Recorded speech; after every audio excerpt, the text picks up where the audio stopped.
오늘 우리에게 주신 하나님의 말씀, 신약성경 사도행전 13장 1절부터 3절까지의 말씀입니다. 사도행전 13장 1절부터 3절까지의 말씀. 이제 봉독하겠습니다. 하나님의 말씀 경청하십시오. 안디옥 교회에 선지자들과 교사들이 있으니 곧 바나바와 니게르라 하는 시몬과 구레네 사람 루기오와 분봉왕 헤롯의 젖동생 마나인과 및 사울이라.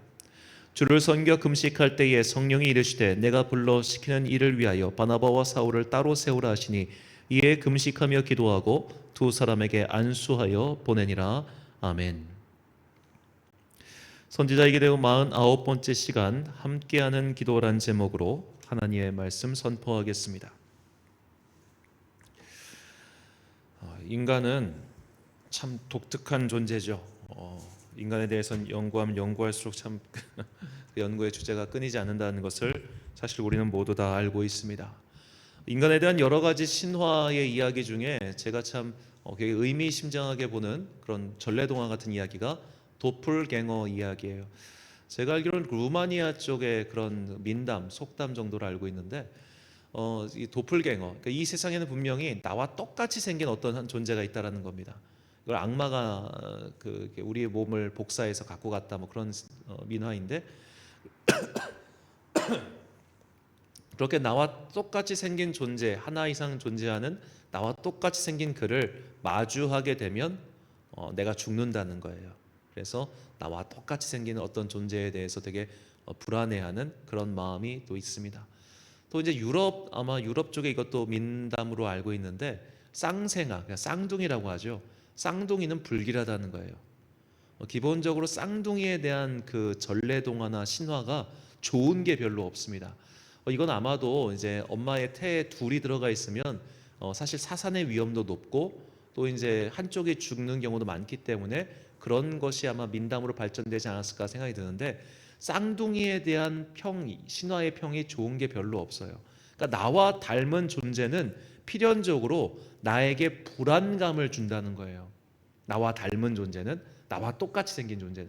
이게 참 재밌습니다. 나와 닮은 존재를 우리는 좋아할 것 같은데 나와 정말 닮으면 싫어요. 그러니까 우리가 이걸 생각해 봐야 돼요. 내가 정말로 누군가 싫어요. 그리고 나와 그 사람이 사사건건 안 맞아. 잘 보세요. 나와 닮아서 안 맞는 거예요. 내가 싫어하는 나의 모습을 가진 저 사람, 우리는 그를 싫어합니다. 우리가 의외로 자기 자신을 온전히 다 좋아하는 사람이 드물어요. 내가 좋아하는 어떤 모습이 있고 내가 싫어하는 나의 모습이 있다는 것을 사실 우리가 의식적이든 무의식적이든 알고 있습니다. 그런데 나의 좋은 모습을 닮아 있는 존재, 뭐 그것까지는 괜찮은데 내가 싫어하는 나의 모습을 닮은 존재를 만나면 그게 그렇게 싫을 수가 없는 거죠. 그러니까 부모와 자녀 간의 관계, 부모 자식은 사실 서로 가장 닮은 DNA가 그러니까 존재 아닙니까? 근데 자녀에게서 내가 싫어하는 나의 모습이 보이면은 그게 그렇게 밉대요. 내가 싫어하는 나의 모습. 자, 우리가 그렇게 나와 닮은 존재에 대해서 굉장히 거부감이 생기는 것이 분명히 있습니다. 지금 1년 가까이, 내년 2월이면 벌써 1년인데 1년 가까이 러시아와 우크라이나 사이에서 지금 전쟁이 벌어지고 있지 않습니까? 이 둘이 말이 거의 같아요. 거의 같은 말을 쓰고, 그리고 어떻게 보면 슬라브족이라고 하는 거의 종족도 똑같고, 심지어는 나라의 기원도 서로 갖고 우리가 여기다 하고 싸우고 있었습니다. 이들이 그렇게까지 막 정말 끝장이 날 때까지 싸우는 이유는 서로 너무 닮아서 그래요. 닮으니까 화해의 여지가 없는 거예요. 서로 다른 사람이면 그냥 적당히 싸우고 여기까지만 하자 이게 될 텐데 닮았으니까 그냥 끝까지 가자 이게 되는 거죠. 자, 우리는 이렇게 나와 닮은 존재를 용납하지 못하는 속성이 있습니다. 자, 이것이 인간의 한 면이라면 인간은 또 신기하게 나와 완전히 다른 존재도 못 받아들여요. 자, 우리가 사회를 살다 보면 어쩔 수 없이 사회적 계층이라고 하는 게 존재합니다. 사회적 계층. 너무 단순하죠. 그러니까 2년마다 한 번씩 이사를 다니는 사람의 마음이랑 이사를 전세란 곳을 평생 살아보지 않은 사람의 마음이 어떻게 같겠습니까? 제가 이제 그 서울에서 잠시 부교육자 생활하면서 느낀 바가 있어요. 서울 사시는 분들은 한 동네 30년, 40년씩 살아요. 심지어 평생 그 동네에서 떠나지 않는 분들이 있어요. 왜 그럴까요? 이미 정점이니까. 서울에서 어디를 뭐하러 이사 갑니까? 그냥 거기가 모두가 살고 싶은 그 도시, 모두가 기왕이면 거기서 살고 싶고 거기에 입성하고 싶은데 그냥 거기서 그냥 살았던 거예요. 이사 갈 필요가 없는 거예요. 그러니까 거기는 대대로 거기서 살고, 또 서울에 계신 부모님들이 왜 그렇게 아이들을 서울로 대학 보내려고 할까요? 이 서울에서 떠나기가 싫은 거예요. 이 애를 여기서 괜히 또 저 멀리 지방으로 보내고 하면 그게 막 쪽팔려 그래서가 아니라 그냥 인서울이 좋은 거예요. 인서울이. 계속해서 서울에서 살기 위해서 그분들이 그렇게 노력을 하는 거죠.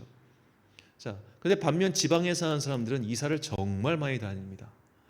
나중에 이걸 좀 누가 그런 거 지도 같은 거 해봤으면 좋겠어요. 익스플레스 이동 경선. 그럼 아마 경기도 쪽은 시뻘 갈 테고 지방도 왔다 갔다 할 겁니다. 아예 시골이거나 아예 서울은 별로 그 안에 있어 이동이 덜할 텐데, 이런 나머지 지방들은 엄청나게 이동이 많다는 거죠.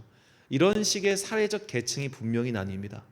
이런 나뉘어 있는 계층이 서로를 이해할 수 있을까요? 이해하기가 생각보다 어려워요.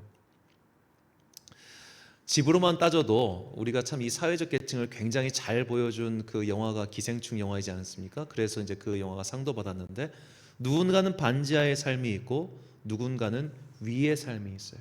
그러니까 그 이선균 씨 사는 집은 계속해서 올라가요. 계단도 올라가고. 그런데 송강호 씨가 사는 반지하는 계속 내려가는 거죠. 이 두 가지 대비를 함으로써 사회적 계층에 따른 삶의 차이, 그리고 사고의 차이를 극명하게 보여주고 있습니다. 이 두 집단은 어울릴 수가 없어요. 참 신기하죠? 교회 안에서 이 두 집단을 섞어 놓으면 어떻게 될 것 같습니까? 안 섞입니다. 물과 기름처럼 안 섞여요. 뭐 부자가 거만해서 안 섞인다? 아니에요. 오히려 아래 사회 계층에 있으면은 이들의 어떻게 보면 그거를 못 견딜 때가 많아요. 그러니까 너무 다른 거예요. 너무 다른 거예요.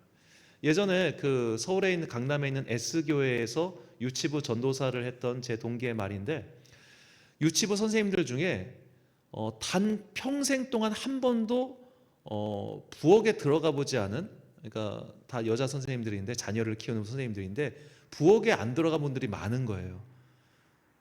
찬모가 다 해주니까. 유치부 선생님들인데 자녀를 키우는 사람들인데도 한 번도 뭐 이런 걸 만들어 본 적이 없대요. 거기서 깜짝 놀랐답니다. 아, 이렇게 다르구나. 이렇게 수준이 어떻게 보면 소득 격차가 다르고 하다 보니까 삶이 다르고, 삶이 다르면 어쩔 수 없이 이해를 못하고 갈등이 벌어진 게 많죠. 이것이 같은 나라에서 경제적 소득 격차에 따라 이런 차이가 나는데, 하물며 다른 문화권에 살면 어떻겠습니까? 이해를 할 수 있겠습니까? 그래서 인간은 나와 너무 닮은 존재와도 갈등을 벌이고, 나와 너무 다른 존재와도 갈등을 벌이는, 그야말로 만인에 의한 만인의 투쟁 속에 살아가는 그런 존재라고 할 수 있겠죠. 자, 그런 존재들이 모여서 신비한 연합을 이룬 것이 바로 교회입니다. 우리는 교회 안에서 나와 참 닮아서 꼴보기 싫은 사람도 있을 거예요. 나와 너무 달라서 안 통하는 사람도 있을 거예요. 우리는 누군가의 모습 속에서, 교회 안에서 누군가의 모습에서 나의 참 그 싫은 모습을 볼 때 그를 굉장히 혐오합니다. 이게 본능적인 혐오예요. 나와 닮아서 혐오하는 것. 또 나와 안 통하는 그 사람 때문에 굉장히 싫을 때도 있을 겁니다. 자, 그런 사람들이 함께 모인 교회. 오늘 그 교회의 본을 바로 안디옥 교회가 보여주고 있어요. 우리 본문 1절을 보면 안디옥 교회 일곱 선생 교사에 대해서 나오는데, 그 교사의 그룹들이 이미 다 알고 계시겠지만 정말 각자 다른 사람들이 모였습니다. 누군가는 사회 상류층이고, 누군가는 심지어 아예 피부색이 다른 사람도 있었습니다. 고향이 다른 사람도 있었습니다. 출신이 다르고 고향이 다르고 사회적 계층이 달랐지만 그들은 성령 안에서 한 몸을 이룬 교회가 되었습니다. 그것이 어떻게 가능했느냐? 정말로 성령님께서 연합하는 끈으로서 그들을 묶어 주셨기 때문이죠. 이런 성령의 기능을 바로 코이노니아라고 하는 겁니다. 즉 교회에서 말하는 친교라고 하는 것은 우리가 그냥 뭐 재미있게 수다 떨고 어디 놀러 가고 이게 아니라 서로 다른 사람들을 함께 연합해서 하나의 끈으로 묶기 위한 그런 행사인 거예요. 저 사람은 나와 참 다르구나. 안 통한다. 에이, 볼 보지 말아야지. 이게 아니라 나와 다른 그를 통해서 무언가를 배워가고, 또 나와 너무 닮아서 나의 어떻게 보면 본능적인 거부감을 일으키는 그를 통해서 거울로서 나의 자신의 모습을 되돌아보는 거죠. 그래서 제가 참 좋아하는 공자 선생은 삼인행 필유 아사라는 말을 했습니다. 제가 자주 말씀드리는 말인데, 세 명이 길을 가면 그 중에 반드시 나의 스승이 있다라는 것이죠. 나와 닮은 자를 통해서도 나를 비추는 거울이 될 수 있고, 나와 다른 자를 통해서도 나를 비추는 거울이 될 수 있습니다. 자, 이런 서로 다른 사람들의 모임 가운데 바로 예수님께서 그 자리에 함께 하시죠. 마태복음 18장 20절 말씀입니다. 두세 사람이 나의 이름으로 모인 곳에는 나도 그들 중에 있느니라. 아멘. 자, 주님께서 그 친교의 자리, 서로 다른 사람, 서로 닮아서 서로 갈등을 일으키는 사람, 그 자리에 함께 하셔서 그것을 성령의 끈으로 하나로 묶어 주십니다.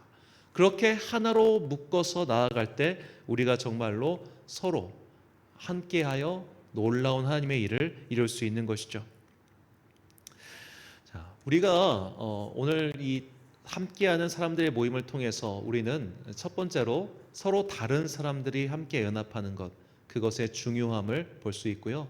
두 번째로 우리가 다른 사람의 말에 휘둘려서 누군가를 평가하는 그런 일도 없어야 할 것입니다. 오늘 이 교사 중에는 헤롯의 젖동생 마나엔이라는 사람이 등장하죠. 젖동생이라고 하는 것은 한마디로 같은 유모에게서 어떻게 보면 양육을 받았다, 그런 뜻입니다. 그 당시 귀족 사회에서 유모란 사실 엄마보다 더 친근한 존재였어요. 어떻게 보면 이제 다들 정략 결혼을 하고 그리고 귀족 간의 그런 연합이기 때문에 우리가 생각하는 그것보다 부모 자식의 정이 더 없었습니다. 내가 직접 키워야 내 자식이죠. 근데 유모라고 하는 존재는 같이 키우는 사람이란 말이에요. 그래서 같은 유모의 친자겠죠. 젖동생이니까. 그 유모와 같이 컸기 때문에 이 헤롯과 마나에는 굉장히 친밀한 사이가 될 수밖에 없었을 겁니다. 물론 신분간의 차이가 있다 보니까 그런 건 있었겠지만, 그런데 이 사람이 지금 교회 공동체에 들어와 있잖아요. 얼마나 말하기 좋은 상대입니까? 더구나 우리가 잘 알고 있는 사울, 우리의 주인공인 사울, 정말 스캔들의 주인공이죠. 저 사람 교회를 핍박하던 사람, 10년 전에 정말 이름 날리던 교회 핍박자. 근데 지금은 여기 교회 공동체에 들어와 있잖아요. 그들에 대해서 누군가는 분명히 말을 할 수 있을 겁니다. 제가 저랬대, 제가 이랬대, 그런 말이죠. 제가 아까 말씀드렸던 이 공자라고 하는 분이 또 이런 말을 한 적이 있어요. 이 논어에 나오는 말인데, 모두가 그 사람을 비난할 때도 너는 그 사람 가운데서 좋은 점을 찾도록 노력하고, 모두가 그 사람을 칭찬할 때도 너는 그를 경계해서 쳐다봐라 라는 말을 합니다. 자, 모두가 그에게 돌을 던지고 모두가 그에게 욕을 할 때 우리는 그 사람을 다른 시각으로 볼 수 있어야 됩니다. 모두가 그 사람을 칭송하고 모두가 그 사람에게 박수를 칠 때 우리는 그 사람을 다른 시각으로 볼 수 있어야 됩니다. 제가 종종 말씀드리지만 이 아돌프 히틀러가 독일 국민에게 당선될 때 그 지지율이 90%가 넘었습니다. 그 누구도 그를 반대하지 않을 때 처음부터 그에 대해서 그가 독일 총독에 오르기 전부터 그를 반대했던 사람들이 독일 고백교회 사람들이죠. 디트리 보네퍼라든지 하는 사람들이 처음부터 그런 히틀러의 극우적인 태도, 극단적인 태도를 비판했어요. 저 사람 위험한 사람이라고. 근데 아무도 그의 말을 듣지 않았습니다. 모두가 그에 대해서 박수갈채를 보낼 때 정말 그것을 면밀하게 떠질 수 있는 그런 마음이 우리에게 필요하고, 무엇보다 모두가 그에 대해서 험담하고 비난하고 쑥덕거릴 때 정말이야? 아닐 텐데 라는 그런 다른 시각을 가질 수 있는 사람이 필요하다는 거예요. 특히 교회에서 우리가 필요한 것은 모두가 쑥덕거릴 때 다른 시각으로 볼 수 있는 마음입니다.